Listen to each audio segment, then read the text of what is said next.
ከሰብስክሪፕሽን ጋር በተያያዘ ሰሞኑን አዲስ ነገር እናሳውቃችኋለን ብለን አንደኛ በቪዲዮ ተናግረን ነበር። ሁለተኛ ስልክ ስትደውሉልን የተለየ አንድ ፕራይስ ፓኬጅ እናወጣለን።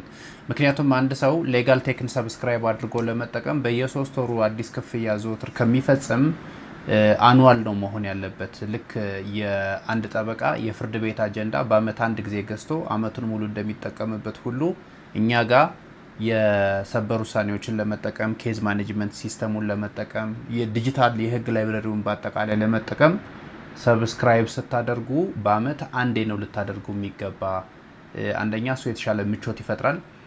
ሁለተኛ ደግሞ ዋጋውም ራሱ የተወሰነ ልዩነት ይደረግበታል። ለምሳሌ በየ3 ወሩ አንድ ሰው ሲከፍል የአመት ይክፈል ከተባለ 4 ጊዜ የሚከፍለውን ድምር ነበር የሚሆነው። ነገር ግን የተወሰነ አንዳንድ ኮምፕሌን ስላለ አሁንም ዋጋው ማስተካከያ ለአንዴና ለመጨረሻ ጊዜ ይደረግበት ብለን ተነጋግረን ስለወሰን፣ ስለዚህ አዲሱ ፕራይስ ፓኬጅ ከትናንትና ጀምሮ ተግባራዊ ሆኗል። ስለዚህ በስልክ እየደወላችሁ ቆይተን የአመት ሰብስክራይብ ብናደርግ ይሻላል ላላችሁ ሰዎች ይሄው በዚህ ቪዲዮ መልእክት አስተላለፍን። አዲሱ የፕራይስ ፓኬጅ ስራ ኦልሬዲ ጀምሯል። ይሄ ለመጨረሻ ጊዜ የተሻሻለው ነው። ስለዚህ ሰብስክራይብ ልታደርጉ ልክ ስትገቡ የገንዘብ መጠኑን እዛ ላይ ያሳያችኋል ማለት ነው።